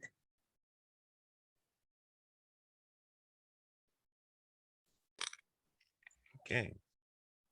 Other thoughts? So I think I'm just going to click through this and get everything up here, Tana. Yep. Okay. So some of the questions that you've asked align with this slide, and it's, you know, what is the revenue we bring in and where should it be deposited? So revenue from basic training, which is the that's the training that you come into to earn your Master Gardener certification. Revenue generated from that should be deposited into a WSU workshop account. I do not know if Grays Harbor, Pacific Counties has a WSU workshop account for the Master Gardener program. But if there isn't one, it's important to apply for one through WSU, and I can support that if needed and get one. The reason being is because the curriculum that is used was developed by WSU using WSU faculty and staff and on WSU time. So it's a state resource. So we are actually required by law to deposit revenue generated from state resources like that into state accounts, WSU accounts. So some counties do this already. Most do have this set up already. There are still a couple of counties out there, and I don't know where Grays Harbor Pacific sits in this, where the money from basic training is being deposited into a foundation account. So because the foundation is a separate nonprofit, 501c3, we shouldn't be doing that. So revenue generated from foundation delivered events like plant sales, garden tours, obviously goes into a foundation account. And then examples of blurred areas, we've talked about this a little bit. So that garden tour. So it's a fundraising event, but there's also education being delivered in that. So should that money be deposited into a WSU account because it's educational? Or should it be deposited into a foundation account because it's meant for fund development? So I think an example here is like the Advanced Education Conference that the state foundation sponsors. The money for that is deposited into the Master Gardener Foundation of Washington State account. So, but all of the planning for that event is done by Washington State University Extension Master Gardener volunteers. So it's another blurred space. But then that money in those accounts goes right back to support the program. So this is an area that's a little bit complex, and every county does it differently. Sharon, Renee, you have any comments? To my knowledge, we do not have a WSU account such as Jennifer's describing. We do not. This is Sharon, one of the treasurers. And right now, what happens, we do charge additional fees beyond what WSU charges for training. And those fees are used to pay for, rental facilities, et cetera, that are supplies that we use. But those are coming out of foundation fees or foundation account. Yeah, so I'm going to go to the next slide just to show you what this looks like. So WSU, if the money from training is deposited into a WSU account, then that money should be used for expenses related to training, rental fees, speaker fees, printing costs, things like that. Okay. And could quite possibly be used to pay for background checks, the certificates, name tags, or small tokens of recognition. Every single county charges more than what WSU charges, more than that $75. So the $75 goes to for the online training. That goes straight to a WSU account to what the office, it's AOI is the office. And then they take all their fees out of that, and it pays for the students' time in that course space. They take all their fees out of that, and then the state program gets like $12 from each student from that, which is a nice thing for the state program.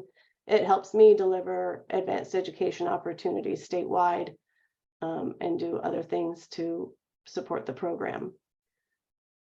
So we can talk about that and figure out how we want to move forward with that. It's going to be a little complicated with you because you're a dual county and because it's Grays Harbor, Mason and Grays Harbor are under a different county director than Pacific and Grays Harbor. So we have to work through that. Yeah, this is going to be a bit of a nightmare because I'm not recognized as Master Gardener. I get recognized as 4-H whenever it goes through. Right. So Tony, I know. Yeah. So this is a place where we can work through it. This isn't a big, huge, like we have to take care of this now. Yeah. Because otherwise I'm going to start drinking. But it needs to be on the radar, right? So because this is something that I've been told I need to start talking about more, because if WSU were to ever be audited on this stuff, it wouldn't pass the audit. Okay. So that's why. So I guess there's a second question for me on this, Yeah. and that is, how would we get reimbursed for expenses that we have in the 2-county area that are related to training? Well, but you wouldn't have those expenses anymore. But how would we usually are the ones that go through and set up let's say we have to rent a room. So we go through and set, as a foundation, we set up that. Yeah. So it wouldn't be the foundation's responsibility anymore. It would be a program responsibility to pay for that rent. Once the structure is set up accordingly. Right. Okay, well, I guess we can deal with the details on this later. Yeah. But I guess, but to your point though, Jennifer, that would be putting all the responsibility onto Brenda and Alina as volunteer coordinators, right? Oh, yes. Is representing the program here in the two county area. That seems an extraordinary responsibility to put on two volunteers. Particularly since they're unpaid, yes. Right. But at the same time, it still could be the training team that works through that as WSU Extension Master Gardener volunteers. Can I ask a Jennifer, question? I have a question. Oh, go ahead. Historically, we don't make any money in intern training. We actually support the training of the interns, the trainees here. We Okay. always spend more money Oh boy. than we Okay. ever get from fees. And WSU already has a fee that you charge for that training, but you're indicating that you want more money coming into the program somehow. So how is that money coming in? So I think these are details we can work through when we get to that point. So I would recommend making sure that you are covering your costs for training. I mean, we just can't. I mean, it's great that the foundation has been covering, supporting it in that way, but I think it's important to cover our training costs at least. So somehow or other, WSU would cover the typical kind of training costs that have occurred. Fee for service, right? So if you have to rent space to deliver a training and that space is $300 a time times 10 times, it's $3,000. I mean, you need to be able to cover that cost through the training fee. And I want to make very clear that the money would go into a WSU Extension Grays Harbor Pacific workshop account. And you, as Brenda and Elena, would have access to that. And you, as the volunteer program and the advisory group, would define how those funds are being used. That wouldn't change. It's just that the money would be in a WSU account, not in a foundation account. I wouldn't have access to it. I don't know that we could actually charge fees in this county that would cover the costs of training unless we get some dividends from WSU. We're not very rich counties, Right. So I think that would be a severe handicap to recruiting new trainees if we up the amount of money. I might suggest that it's a great topic and it's a great opportunity here, but maybe we just take this offline, I'll turn it over to maybe Sabine, Sharon and Renee to get with Jennifer and think about how this might work in terms of we play this out. It's a great strategy and a great idea. And again, you're opening our eyes, right, to something we didn't know was out there. And I appreciate the gnarliness of this, of the situation given where we're at here. But we're used to being gnarly, so we're used to that. Right. Good solutions always start in a place of chaos. Yep. All right. Get set. Okay. Yeah. Any other thoughts? What other ideas? What other sharings we want to make sure that Tana and Jennifer, you get across to us? So let's go on to branding because this is a question that's come up. So branding, and then we have this idea of hosting versus sponsoring. It's important to know when events and activities should be WSU branded, foundation branded, or co-branded. Mm-hmm. And how to brand depends on who is hosting and who is sponsoring. So basically, go ahead, Tana. So your basic training is absolutely WSU Extension branded, because that reflects our science-based, educational-based training. And it differs from a kind of event or workshop that might occur at your local nursery. It's delivered by WSU faculty and staff, and they defend the quality of that training and the content. The same is true when you're doing educational outreach. You are, as it were, a missionary for WSU, a volunteer for WSU. So that part of your volunteer effort is absolutely WSU branded. You see it on our name tags, for instance, most of the time. Co-branding includes fundraising events. And a question was asked earlier specific to the plant sale. The way that it's done in many counties is WSU Extension Master Gardener plant sale sponsored by the Pierce County Master Gardener Foundation, for instance, so that the public knows that Master Gardener volunteers have helped organize and are delivering education at that event. But the foundation has ensured that it's staffed and financially supported in order to be a great event and in order to attract the public.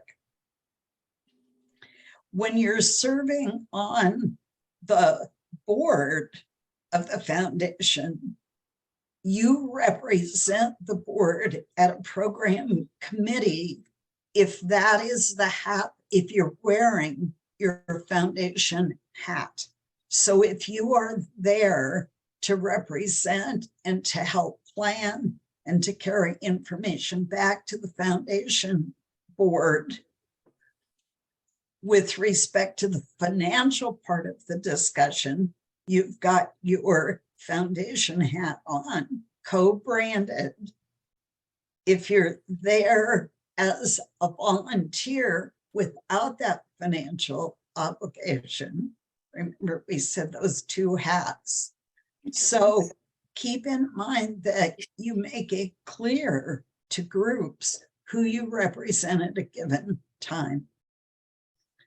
The foundation slide, Tana, I'm realizing this slide is messed up. Okay.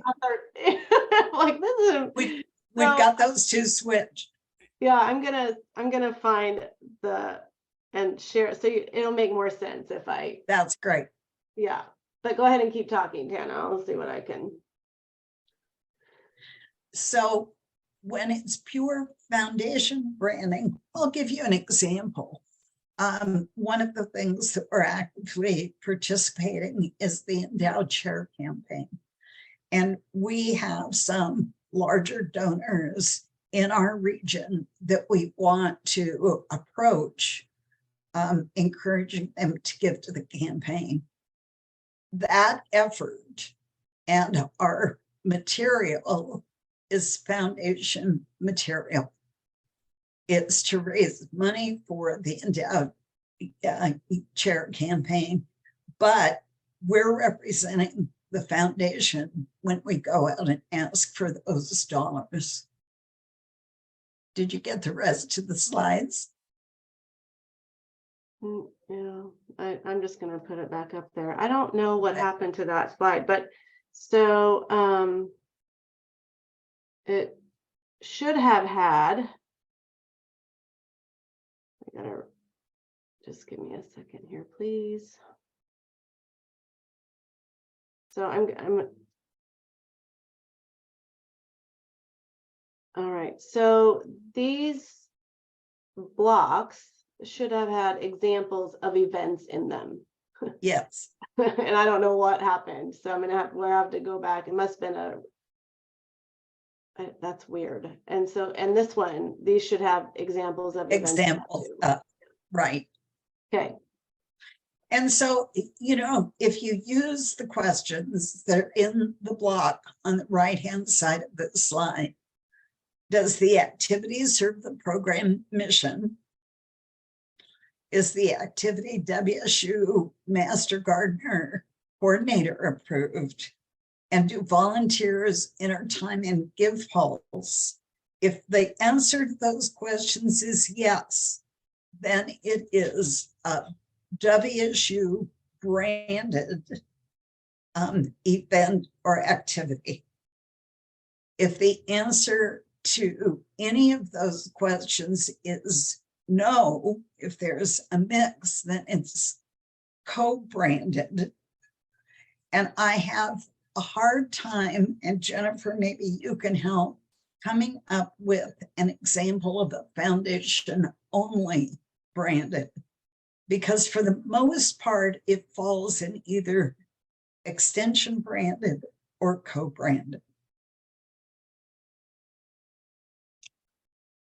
Yeah, Tana, I am in agreement with you. I mean, there are no longer, but there were a couple of counties who decided that their plant sale would only be foundation branded. But the volunteers were still entering time for what the time that they were entering time into Give Pulse for the time that they spent planning and delivering that plant sale.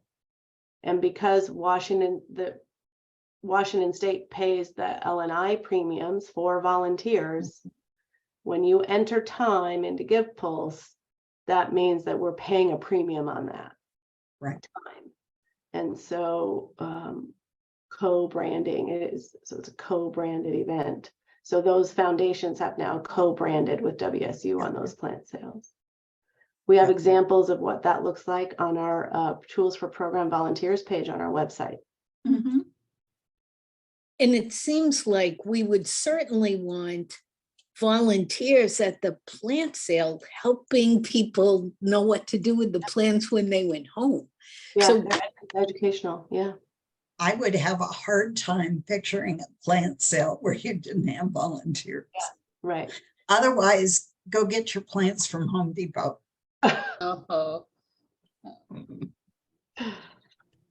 Any questions around this? So some of the like co-branded or foundation branded only things might have been a plant sale or a garden tour. But you know, as we go through and the more I talk with programs and foundations, there's really no program that doesn't co-brand everything. Brenda, I see your hand is up. Yes, I just have a quick question about the Give Pulse hours. Just to clarify, we have 3 or 4 volunteers in our county that are state foundation reps. And when I just need a little clarification on how they should be entering their hours, either at the state level or at our county level. Can you clarify that at all? Yeah, you know, Brenda, that's a really good question. And it's not done the same in every space. The board members for the foundation enter their time in a subgroup called Master Gardener Foundation of Washington State. And so do the volunteers who are working on the plant sale. The county reps, they've maintained entering time at the county level. And that's fine with me. I don't, and if we make that change, I think it'll be really hard to track and keep up on who the board reps are. So I think that's just too much work. We won't do effectively. Let me go back and make sure I understood your question. And it had to do with county reps serving on the state foundation, right?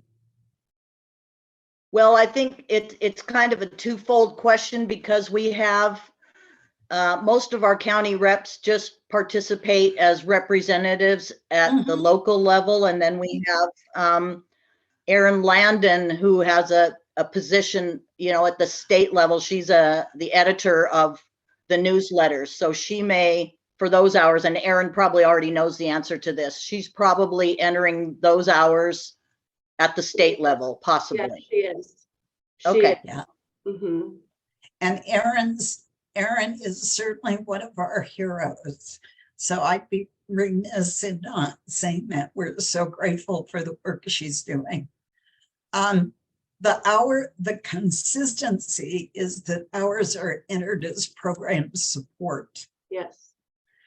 I think where there's flexibility, and it probably needs to be discussed at your county, is whether the actual representatives who sit on the board would enter their hours as state support hours, or whether they would enter them in county support hours. And I know the practice for our county has been that they've been entered as county hours, because our reps then bring information back from the state board to the county to help keep all of our volunteers apprised of what's going on at that different level. I think that makes a lot of sense. That makes total sense. Thank you. You're Other- welcome. Okay, Jen, next slide. There we go. There this- we go. This is really about, what it will look like if these strategies that we've talked about are implemented. So if we look at branding and branding accordingly, it will provide much needed exposure for the WSU Extension Master Gardener program. And we are known as the best kept secret within Extension that is the best kept secret. So, giving that exposure, but then also to the Master Gardener foundations who support our programs, right? So if we brand accordingly to WSU standards, using, the foundation logos and taglines, will really provide much needed exposure. Working as a team, we'll tell our audience that the foundations support the unbiased research-based educational outreach provided by the Master Gardener program. If we put structures in place, putting that advisory team in place, program will lead the educational outreach and events and activities. Foundation will lead fundraising activities. And the program and foundation will work hand in glove. These processes that, will accurately describe the relationship and how we should work together. They'll show our individual boundaries and where we, those blurred lines are, those lines are permeable. And then we'll define our purposes. And so over time, with these structures in place, will really support the cultivation and the building of a robust, healthy, strong foundation, mutually beneficial hand in glove relationship.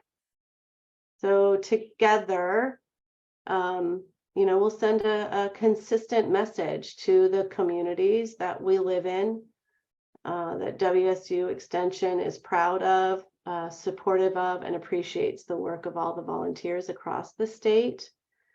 And hopefully you as volunteers will feel that support by WSU and view WSU as an institution that provides you with what you need. A positive, healthy culture where the whole is greater than the sum of its parts. That's really what we're working on. That was sort of a phrase coined by, support that Don had used when he was the president, that supports my cohesive statewide program vision. And I really think, implementing these strategies will lead to an improved program foundation relationship that effectively delivers on our mission. We got one more. Okay, Tana, do you have anything you want to add on this one? No, not at all. Any And questions about this?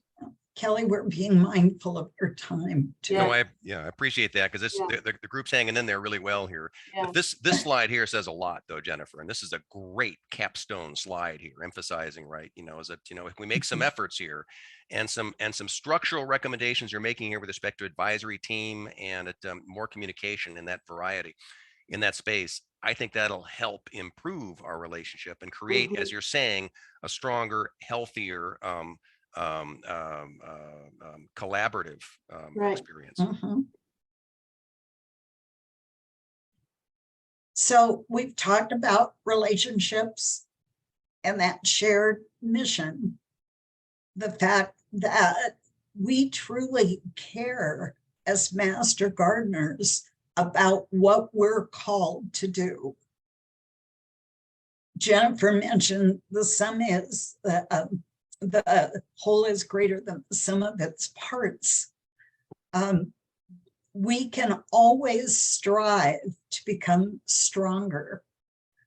There may be opportunities that we've overlooked, and as we said, every chapter has its own identity. So the way you become stronger in Grace Harbor Pacific might look different in another area.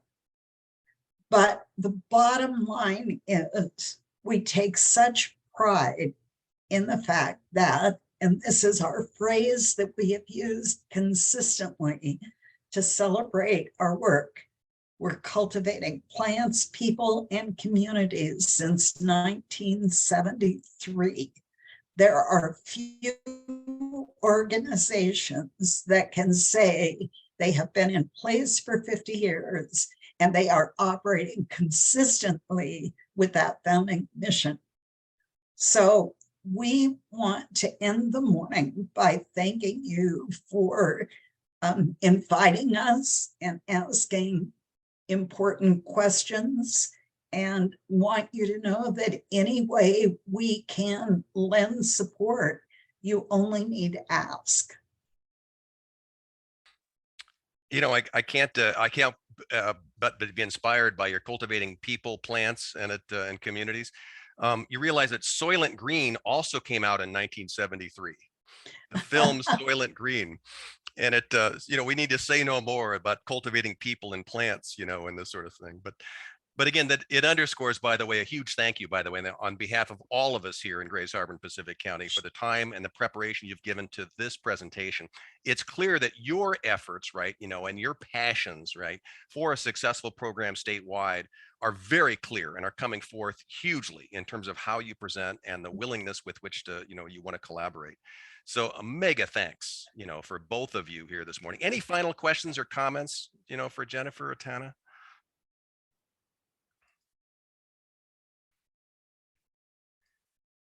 Just a huge, huge thank you from me. As you already said, Kelly, from all of us. Okay. And it was not just interesting, it was educational. It was definitely enlightening for me, who is still fairly new to this whole program. And it was just wonderful. And I appreciate your efforts in tailoring it to us, and for making the time, Tana and Jennifer. Thank you. You're very welcome. Thank you so much for inviting us. It means a lot to me to be able to work with the volunteers in the counties. It's important work. The program really means a lot to me. The people who serve in the program mean a lot to me. And I think the work that we have the capacity to do in our communities is just immeasurable. It's really, truly immeasurable. So thank you very much for having me today. And Sabine, I think we can safely say we'll pick up on some of these ideas for advisory committee and additional collaboration and perhaps WSU accounts. We can pick up on some of that at our upcoming board meeting this coming Tuesday evening, again, March 14th, 6 p.m. And a reminder, of course, of the study group at 1 o'clock this next Monday. And mind you, that 1 o'clock is going to come 1 hour earlier, right? 1 hour earlier than it is today, based upon setting your clocks ahead tonight. And then a quick reminder, of course, next Tuesday, April 11th, right, Dr. Laura Kraft will be with us, and she'll be talking about what she's doing down here in Long Beach. relative to the pest that afflict our local cranberries and aquaculture opportunities. Any final thoughts, comments for the good of the order today?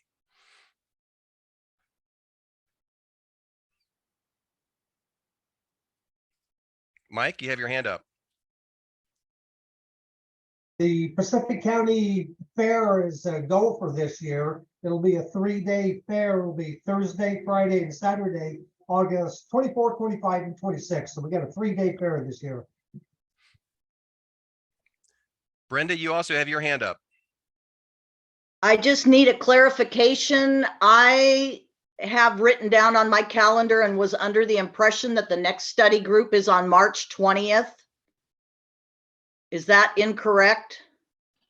Midge, can you clarify? Do I have a wrong date on the calendar? Because I'm due to present, and if it's next Monday, I'm not going to be able to do that. It's whatever's in the e-news. I'll leave it at that. Okay. Okay. Any other final comments there? Very good. With that, we will end our recording and we will push on.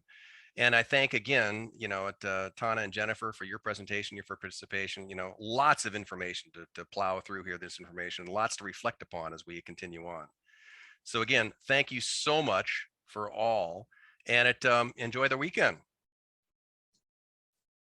Bye.